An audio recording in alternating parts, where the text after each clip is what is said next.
May itinakdang panahon ang Diyos para sa lahat ng bagay. Marapat lamang na matutuhan nating mamuhay ayon sa kanyang kalooban. Dahil ang anumang itinakda niya ay hindi dapat baguhin at anumang panahon ayon sa kanya ay dapat tanggapin. Paano nga ba mamuhay ng may karunungan ayon sa timeline ng Panginoon? Ating pag-usapan ngayong Sabado, A Time for Everything. Dito lang sa Heart of Wisdom.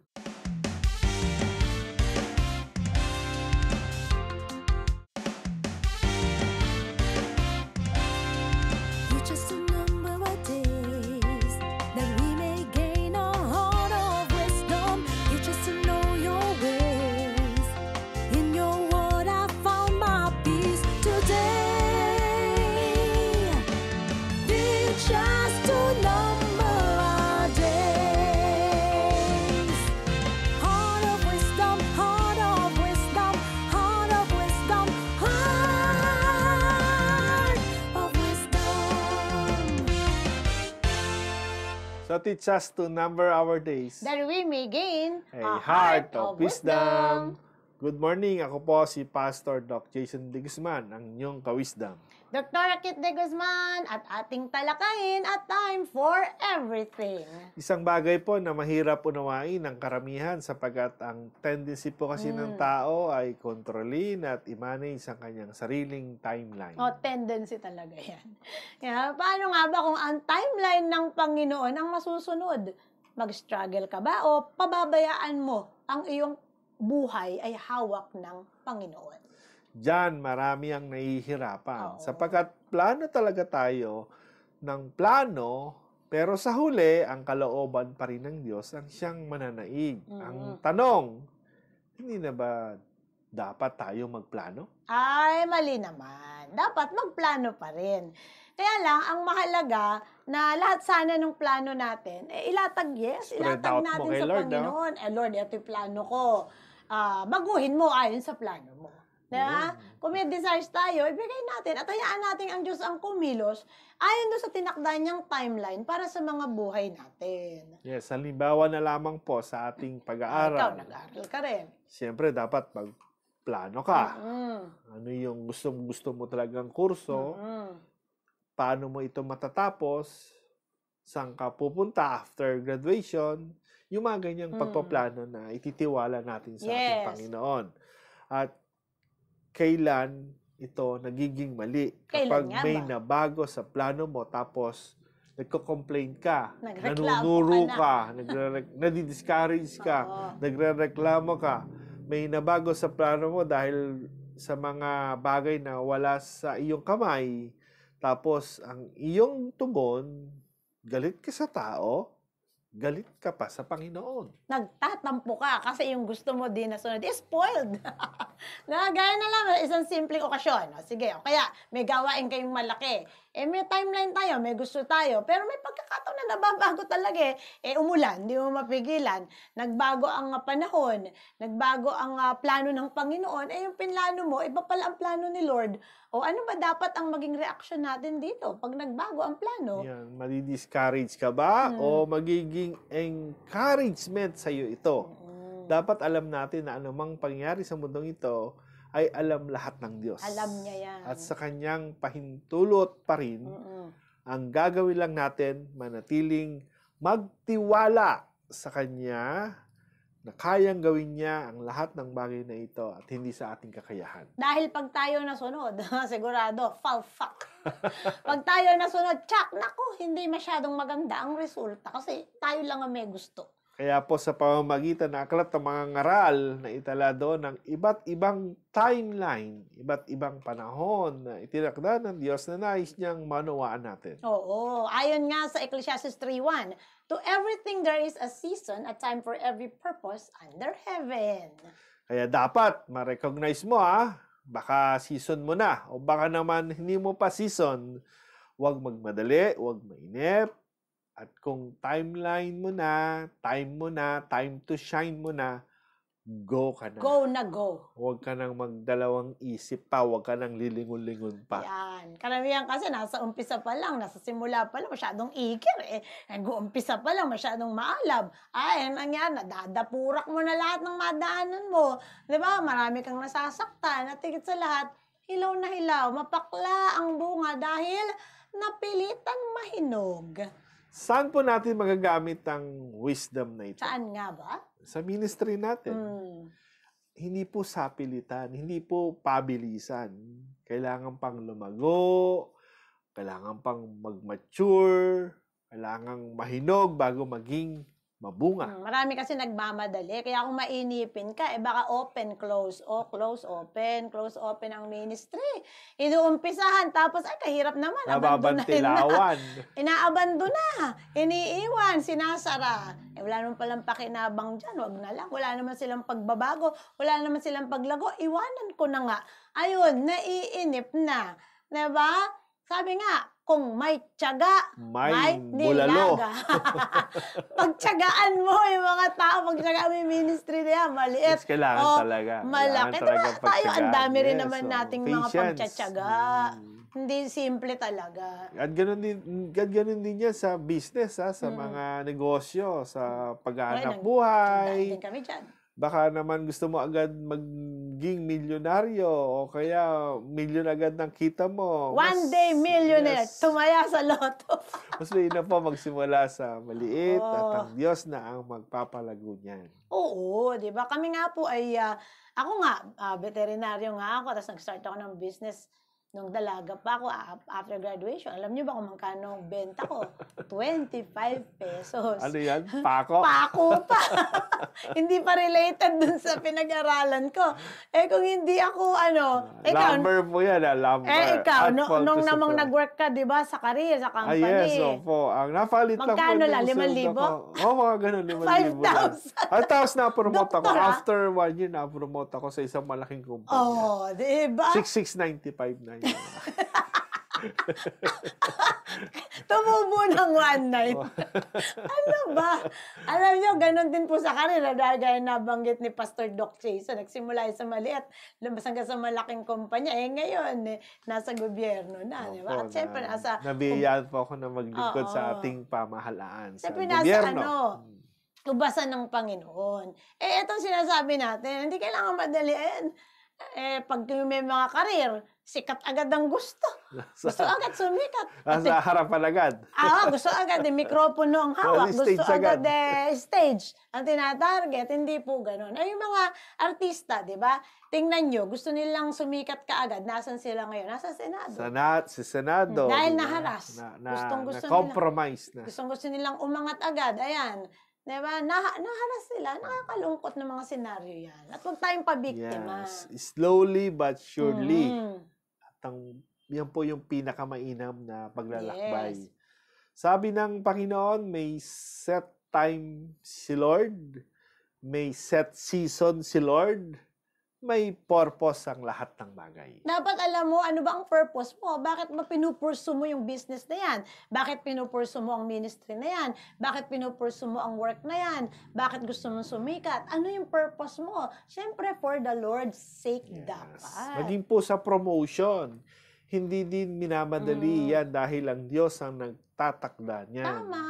Kapag minadali mo yan, maaring makasakit ka, makaapa ka ng iba, makasagasa ka. Hayaan po natin ang Diyos ang mag-promote sa iyo sa tamang panahon na kanyang itinakda. Oo, dahil kapag ang Diyos ang nagtakda, alam niyo pa, walang sino man makakahadlang dyan. Kahit ayaw nila na ma-promote ka, kahit anong harang, si Lord na naglagay sa iyo Wala nang makakahadlang dyan. Ano-ano ba yung mga sinet na time ng Panginoon? Na may panahon ang lahat, sabi niya sa Ecclesiastes 3:2, a time to be born and a time to die, a time to plant and a time to pluck what is planted. Totoo naman, ang lahat ay pinanganak ayon sa panahon ng Panginoon. at lahat din ay mamamatay ayon pa din sa kanyang timeline. Oo, kaya yung mga abortion na yan, naku, hindi kalooban ng Diyos yan. Maging meron tayong mga assisted suicide ngayon sa Switzerland yata yun, o euthanasia. Sa amin yung mga veterinarian, meron pa kaming ethical dilemma pagdating sa usaping euthanasia. Sa tao pa kaya? Diba? Ganun din po sa death penalty. Napakarami ding dapat i-consider dyan. Ang dapat munang ayusin dyan ay ang justice system ng ating bansa o ng isang bansa bago implement yan. At siyempre, ang hirap din talagang desisyonan na ikaw mismo bilang tao ang babawi ng buhay ng iyong kapwa. Hindi dapat pangunahan sapagkat ang Diyos ang may-ari ng buhay. Pahiram lang sa atin to Kaya dapat pangalaga ang mabuti, gamitin ng wasto ayon sa kanyang kalooban. Sabi niya, a time to plant and a time to pluck what is planted. Nasa agriculture sector po ako alam mo yan. Pagtatanim, pagbubunot. Nasa Department of Agriculture po ako ng probinsya ng Nueva Ecija. Kaya mayroon tayong kaalaman dito na may panahon talaga ang bawat halaman. Bawat buwan may tamang gulay ang tinatanim. Oo. May tamang panahon ng pagtatanim. May panahon ng pagbubunot. Oo. Alam ko na may season ang lahat ng mga halaman. Pag maagang binunot, walang pakinabang. Pag wala sa season ng pagtatanim, wala ka din nga yan. Tama ba? Ano ba itong mga halaman na to na seasonal na tinatawag at ano yung mga best para sa isang halaman? Yes, mga pakbet na plant, yan. May mga season yan. May mga panahon na dapat itanim. Hindi pala all throughout the year yun. Hindi. Kasi pag umulan, nawawalan sila ng bunga. Ganon din naman sa palay. Kapag inanim mo na medyo sariwa pa, hindi po magiging maganda yung ani. Kaya lahat po na yan ay matalino talaga si Lord. Oo. Scientist si Lord. Alam niya kung ano yung pero mga nakakatuwa panahon. na ano yan, na-defy yata ng ang law ng Israel. Oh. Parang all throughout the season, may pera sila, may mangga pa nga sila. Ba't gano'n? Ngayon, ang ating, may banana. yes, ang ating pamahalaan, paparamihin nila yung season, yung pagiging dalawa na yung season sa dry. Okay. Para 2 beses na magtatanim ang mga magsasaka natin ng palay sa panahon ng dry season. Oh, that's good. Kasi sinisigurado ng ating pamahalaan na mayroong supply ng tubig. Yes, oo nga naman. Ganun din tayo Huwag tayong tanim ng tanim, tapos kakatanim lang, bubunutin mo na. Katatanim mo nga lang, gusto mo agad aani ka. Di ba, Pastor? Kakatanim lang tingnan pa natin, ano pa ba yung mga tinakdaan ng oras ng Panginoon? Ecclesiastes 3:3, a time to kill and a time to heal. A time to break down and a time to build up. Yan, utos yan ng Panginoon. Sabi ni Lord, huwag kang papatay. Pero sa panahon kasi ng kanilang paghahari, talagang may mga labanan at pagpatay sa mga kalaban nila noon. Inuutos ng Diyos sa panahon natin ngayon, sabi ni Jesus, sa salita at isip pa lang natin, maaring makapatay na tayo. Oo. At ang totoong mamamatay ngayon ay ang kaaway, si Satanas. Kaya eto naman, mga ka-wisdom, ano man ang pinatay ng kaaway sa buhay mo, pag-asa man yan, pananampalataya, pangarap, darating ang panahon, ang Diyos ang magpapagaling. Yan naman ang declaration natin. Sa mga nasugatan sa laban ng buhay, lalo na sa emosyon o sa iyong isipan, nasaktan ka, nadapa ka, nasugatan ka, parating na ang panahon ng kagalingan mula sa ating Panginoon. Huwag kang mainip, huwag mong pangunahan, nagtakda ang Diyos ng tamang panahon para dyan. Sabi niya, a time to break, a time to build. May pagwasak, may pagbuo. Alam na alam ni Lord yung buhay natin, minsan wasak. Di ba, may kanya-kanya tayong kwento ng pagkawasak. Pero eto ulit, padating na ang pagbuo sa atin ng Diyos. Sa mga relasyon na nawasak, nahiwalay, nasaktan at nakasakit, dadating ang panahon, ang tamang panahon ng panunumbalik at pagbuo niyan. Umasa po tayo, maniwala po tayo, manampalataya na maaayos din ang lahat ng bagay. Sa kanyang itinakdang panahon at pagkakataon. Ecclesiastes 3:4, a time to weep and a time to laugh, a time to mourn and a time to dance. Ayan, no? Yung mga nagdadalamhati, hello, hello. Ang mga lumuluha. Sabi ni Lord, hindi ka mananatili dyan. Panandalian lamang po yung lahat ng ating mga kalungkutan dahil papalitan ng Diyos yan ng sayawan at galak. Habang nandiyan ka sa season ng pagluha, huwag mong isipin na iniwan ka ng Diyos. Alam mo, nariyan siya. Alam mo yun kasi yung tendency pag malungkot, pag kami pighati, parang, nag-iisa lang ako, iniwan na ako ni Lord. Pakatatag ka wisdom. Padating na ang ngiti na dala ng Panginoon. Kaya nga sinasabi natin na dadaanan lang natin Yes. lahat ng bagay na yan. Hindi tayo habang panahon sa estado na yan. Ang mahalaga lang, maitawid natin ng maayos at hindi tayo mawasak o panghinaan ng loob. Oo, kaya kailangan talaga ng heart of wisdom. No, at higit sa lahat, gabayan ng Panginoon. Mahalaga yung mga support groups, yung church, pamilya, kaibigan, habang nandiyan ka sa season ng pagluha, para kayanin ng sino man na dumadaan sa ganitong season ng buhay niya. Hayaan lang natin, na sila ay mag-grieve sa ngayon dahil dadating naman talaga yun yung season, yung panahon na nilimot siya at matututunan na rin niya na mag-move forward. Ecclesiastes 3:5, a time to cast away stones and a time to gather stones, a time to embrace and a time to refrain from embracing. Panahon kung saan nag-iipon. Pero may panahon, let go. Ipunin natin magagandang bagay. Mag-ipon tayo ng magagandang memories, di ba, Pastor? Opo. At mag-let go na tayo ng mga sakit ng loob. Kalimutan na natin yung mga nakaraan. Sakit ng loob, mga bad memories, kalimutan mo na yon.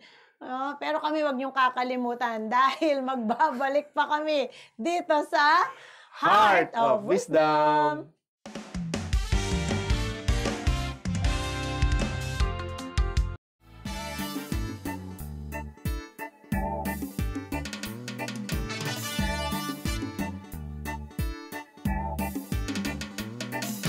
Halina't sama-sama purihin natin siya. Halina't sama-sama sumamba sa ngalan niya. Ngayon ang araw ng kaligtasan. Ito ang oras ng pagdiriwang. Ikalakpak ang iyong kamay sa pagpupuri. Ipahayag ang ngalan niya mula sa labi. Ang puso mo'y magalak, luwalhatin kang ganaw, dakilang Diyos.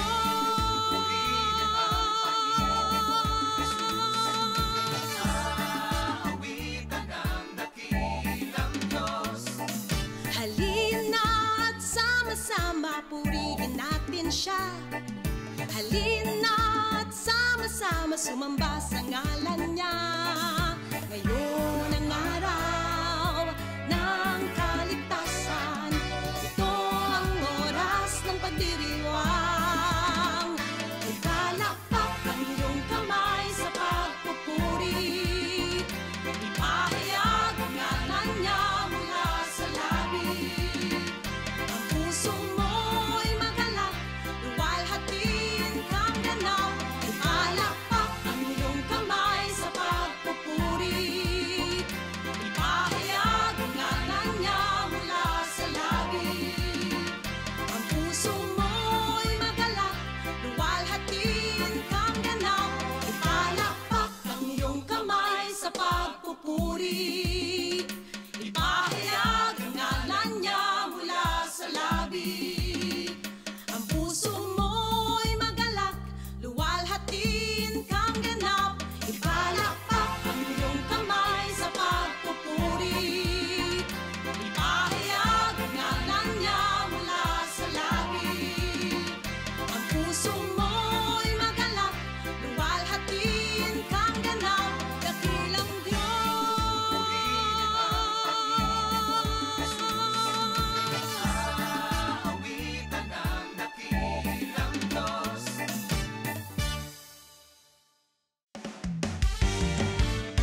Nagbabalik po tayo dito sa Heart of Wisdom sa ating topic na A Time for Everything. Kaya pag may pagkakataon na ikaw ay malakas ang kita ngayon, abay, magsubi ka, mag-ipon ka, magtabi ka, mag-invest ka. Mag-invest. Dahil darating ang time, kailangan mong gumastos. Kailangan mo ng gastusin. Gagamitin mo yung mga inipon mo sa panahon. Naku, na itinakda ng Diyos. May pagkakataon din na sa bawat relasyon may mga panandaliang pagkawalay. Gaya na lamang ng ating mga OFWs na nawalay sa kanilang pamilya. Napakahirap po na malayo sa pamilya. Oo. Pero kapag napagtagumpayan naman nyo yan, mga kawisdom, darating ang panahon na muli magkikita at magkakayakap kayo. So, kaya suportahan natin itong mga pansamantalang nagkahiwalay ng mga pamilya dahil kailangan nila magtrabaho. Yung mga naghihirap, nagsasakripisyo para magtrabaho, malayo sa inyo, yung mga kapamilya nila. Aba, tulungan naman natin. Huwag namang ubos biyaya. Bukas nakatunganga. Maging mga naiwan, lalo yung mga naiwan dito, maging mabubuting katiwala. Dahil ito yung season ninyo ngayon sa buhay. Huwag nyo nang sisihin yung bawat isa. Season lang yan. Matatapos din. Magyayakap kayo uli. Kaya hindi po mapangahawakan ng panahon dahil pansamantala lamang talagang lahat ng bagay. Gaya din ng sinasabi ng Ecclesiastes, verse 6, a time to gain and a time to lose, a time to keep and a time to throw away. Sa bawat inipon, may panahon na kailangang gamitin. Kaya nga pag may sinuksok, may madudukot. Mahirap dumukot pag walang dudukutin. Baka sa ibang bulsa padukot nga. Kupit yun, kupit. Ay, kupit ba yan? Uy, madalang yun. Joke lang. Kaya pag may season sa buhay natin na malakas-lakas pa tayo, gamitin natin para makapag-ipon tayo, ha? At kung may pagkakataon ka naman, mag-invest ka. Ang tawag dyan, passive income. Yes, opo. Let your money work for you na. Tatanda po tayo, ihina ang katawan. Kaya dapat bago dumating yan, nakaipon ka na, naka-invest ka na. Yung mga pera mo na ngayon ay kumikita, para sa iyo yan. Oo, para sa iyo na. Hindi na ikaw magkakayod ba ako. Ecclesiastes 3:7, a time to tear and a time to sow, a time to keep silence and a time to speak. Kaya kung may sira man ngayon, darating ang panahon ng restoration. Darating ang panahon ng repair. Tatahiin ni Lord ang mga nawasak. Oh, grabe. Pati ang mga misunderstanding, ha? Yung mga tampuhan nyo na yan. Abay, panandalian lang yan. Dapat panandalian. Dahil may panahong itinakda na dapat ayusin na yung mga punit na yan sa relasyon. Baka naman itinakda na ng Diyos. Ayaw mo pang makipagbati. Nagmamalaki ka pa. Magpasakop tayo sa kalooban ng Diyos. Maging sa pagsasalita, sabi ng 7, may panahon din na dapat 1, 2, 3, zip. Yes. Tahimik. Kasi pag di nangyari yun, walang magkakaunawaan. Pag lahat nagsalita, walang mangyayari, walang maayos na plano. Kaya sa church, isa lang ang preacher eh. Alam nga naman, lahat kayo sa congregation, preacher. Ang hirap nun. Kaya kung ano ang sinasabi ng preacher, itinakda ng Diyos yun na sabihin through that person. Hintayin mo ang season mo na maging preacher ka bago ka mag-comment. O kami naman, itinakda na nandi dito. Malay mo, darating ang panahon, may show ka na rin to talk about God. Diba? Dahil baka ngayon, kritik tayo ng kritik sa mga preachers ni Lord. Nako, delikado yan. Baka si Lord na kinikritik natin. Dahil siya ang nagtakda ng panahon para doon. At sa huli po, sa verse 8, a time to love and a time to hate. A time of war and a time of peace. Ay, may panahon din pala ng hate. Kala ko love lang dapat. Dahil po ang katotohanan, may pagkakataon talaga na dahil tao lang tayo, siyempre nakikita natin ang kahinaan ng bawat isa, pero hindi naman dapat manatili sa hate dahil love talaga ang dapat laging manalo. May panahon lang na medyo na-hate mo yung person, pero hindi naman talaga. Kaya nga sabi ni Lord, di ba? Overcome evil with good. Kaya ngayon din, may mga word din tayong naririnig sa iba't ibang panig ng mundo. Huwag po tayong matakot, no? Matatapos din yan, panandalian lang yan. Maging anumang labanan na kinapapalooban natin, battle with cancer, battle with sickness and diseases, padating na ang kagalingan mo. Oo, napakarami talagang wars, no? Maraming kanya-kanyang battle tayo eh. Akala kasi ng iba, kapag nakapaloob siya sa battle na yon, ayun na yun, wala nang bukas. Yes. Diba? Kaya ang ganda nung thought na, may bukas pa. Yes. Diba? May panibagong season sa May buhay natin. pag-asa, kaya wag na wag nating pangungunahan ng ating Panginoon. Mm. Kaya patuloy po tayong manalangin, patuloy po nating paniwalaan yung sinasabi ng salita ng ating Diyos. Hayaan natin na yung plano niyang manaig, sabi nga, many are the plans in a man's heart, but God's will is going to prevail. No? Baka sabihin ng iba niyan, siya rin pala masusunod, ba't nagplano pa ako? Iyan po ang kaisipan ng isang tao na hindi kinikilala ang kapangyarihan ng Panginoon. Naway, napagpala kayo ng ating talakayan ngayon at atutong maghintay sa panahong itinakda ng Panginoon. Panoorin po kami tuwing araw ng Sabado, 9:30 a.m. sa Live TV at sa Heart of Wisdom Facebook page. At sa buwan ng October, magbabago na po ang ating time slot. Lilipat po tayo ng Biyernes alas 5 ng hapon. Muli po, ang inyong kawisdam, Pastor Doc Jason Legusto. Dr. Kit De Guzman, So teach us to number our days that we may gain a heart of wisdom.